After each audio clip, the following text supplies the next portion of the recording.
exploration in the history of the world that's ever been discovered in any place has had stories. Why would that be? Why is that so much part of our human DNA that we have to have them? Any thoughts? It's the way we explain the world around us when there's the unknown or the great. One very good reason. So it's sort of an intellectual exploration. Any other reasons? Yeah. That's on behavioral models. Okay, sort of a social reason. Great. Any other thoughts? Entertainment, yeah. Always works. What's that? That anger and frustration. Yes, but let's turn that a little more general. Emotions. There are a lot of emotions that we come programmed to have, some of which we really enjoy, like falling in love, some of which we really don't enjoy, like being terrified, and the full spectrum. Part of the reason, all the others, intellectual, social, just plain old entertainment, all are part of the package. But the key element, the maker or breaker of stories, is that there's some kind of emotional connection, some kind of emotional exploration going on in a story that lets us exercise those emotions that we come programmed to have whether we enjoy them or not. We would much rather be terrified in a story than in real life. So horror films will never go away, seemingly. The one genre that seems endless because it's so much safer. We have a certain level of aesthetic distance from what happens in a film, and yet we have genuine emotional responses. I mean, think about it. It was such a good film, I cried. Oh yeah, it's Friday night. Let's go out and go someplace and cry. That sounds like fun. And yet, sometimes that's a measure of a good film. Sometimes it's just a weeper, and that's it. Or let's go out and get terrified. It seems a little odd, but in fact, those are the things that get us going with not just films and not just television series, which is, of course, what we're going to be focusing on most in here, filmed storytelling in one fashion or another, but all stories. There's no way of proving it, of course, but it's always been my theory that the inventor of storytelling was a really lousy hunter. Went out to get some food for the family, for the tribe, came back empty-handed, and he damn well better have a good story. So he tells about, in whatever, if it's pantomime or whatever language they've got, or grunts, whatever it is, story of the deer that he was following and almost got, and then the tiger that was following the deer, and then the deer got away and the tiger was following him, and he had to climb a tree and then discovered tigers climb trees, and he had to jump out of that and run and jump in the water, etc., etc., etc. Tells a very exciting story. So he's welcomed back in camp. And eventually, they send the other guys to go hunting and let him just tell stories, because it's kind of fun and it's exciting and all of that.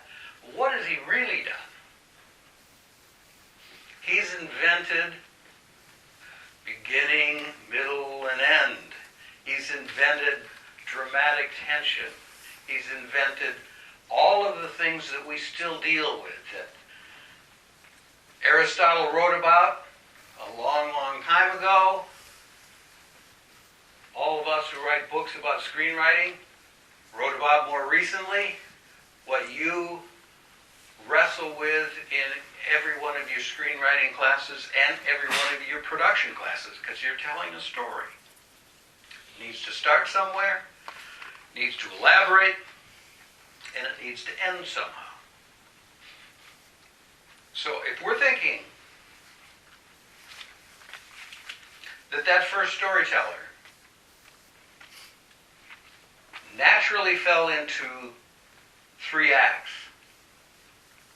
it isn't a Hollywood invention.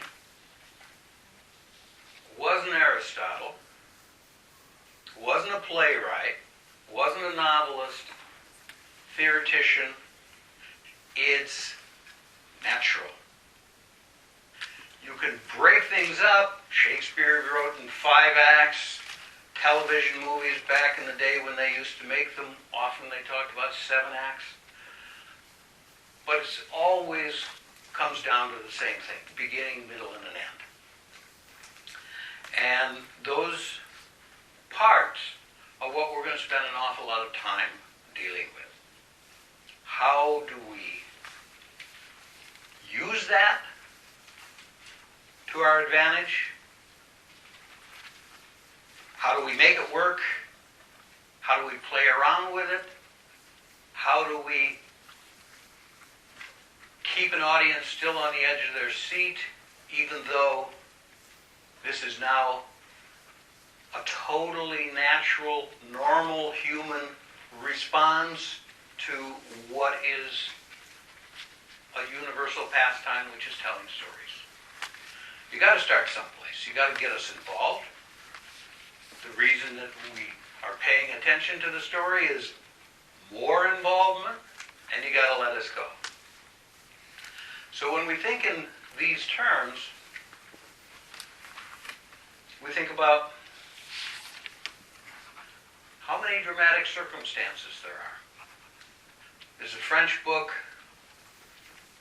I will not butcher their beautiful language by trying to say it in French, but it 36 story patterns. There's another book that's got 104. To me, there's one. And it goes right back to our terrible hunter. Somebody wants something badly and is having difficulty getting it. I'm going to write it down for you. And hopefully you will not only write it down, but remember it.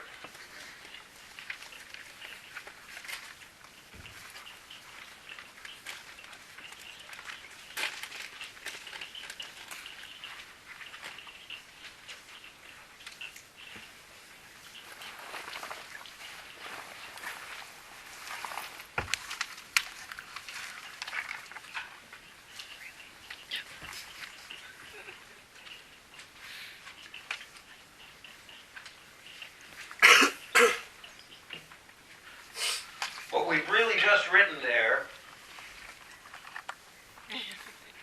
really does cover stories. It doesn't matter if we pick a story that we're going to write from the end to the beginning, whether we're going to play around with time or perspective or number of protagonists or central characters or interwoven stories or whatever.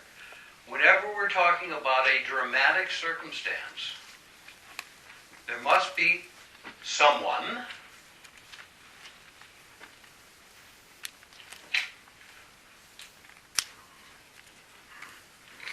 who wants something, attempts to make it happen, and has something standing in his way. Sounds simple as can be, class is done, you're all set. Except, every word in that except perhaps "and"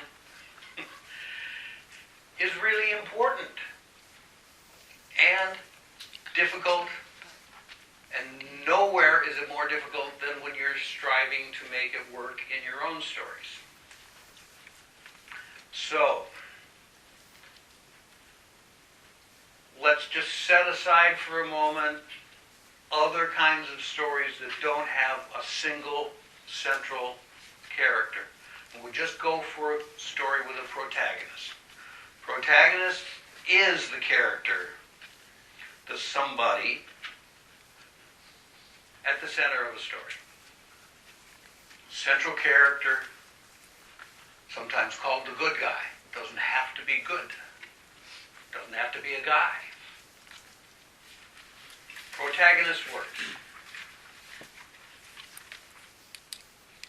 If we know nothing about this character,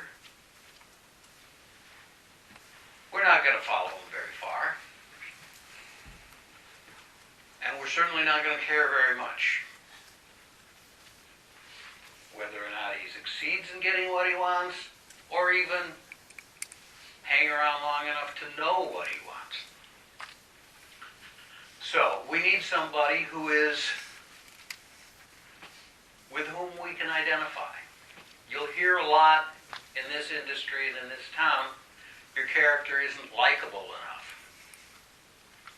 That's wrong. Your character isn't understandable enough. Can be very accurate. Doesn't matter if we like them, admire them, want to introduce them to our sister or our brother, or really dislike them. If we understand them, we can get involved in their lives. If it depended entirely on likability and admirability, and someone that we would like to introduce to our sister, I think Jack Nicholson would be a movie star. As good as it gets. He's a despicable guy. Do you care about him? Yeah. Do you understand why he's the guy he is? Yeah. Do you hope he gets past who he is? Yeah. Because you understand, you get involved in a character. So we need somebody we're capable of understanding. Any thoughts on what helps us understand characters? Life experiences. Okay, good. Other thoughts? Remind us of ourselves. Sometimes? Especially the unlikable ones, right? All right, what else? We see them make decisions. If we know who a character is because we know something of their life experience, and they have to make a difficult decision, and the more difficult the decisions, the better. Let's go back to Jack Nicholson and the not stepping on cracks. And then there's the lobby of the building that the woman that he's in love with lives in, and it's got inch-by-inch tiles. It's a hell of a decision for that character. So, we have somebody that we're capable of understanding. We don't have to like them. We don't have to admire them. We don't have to want them to succeed in order to build a story around them. But we do have to be able to understand who they are. And how we do that is learning about their lives and seeing them make decisions. Okay, want. Somebody wants something. To want something, paraphrase the old Sara Lee advertising slogan, nobody doesn't want anything. You want something at this minute, whether it's to learn the secret of it all from me, or for the class to be over as quickly as possible, or something. Not wanting something to happen is wanting something. It's all about the future. Wants something. So it is about a goal, an aspiration, a dread, anything about potential occurrences in the future of the character's life. They want to make it onto the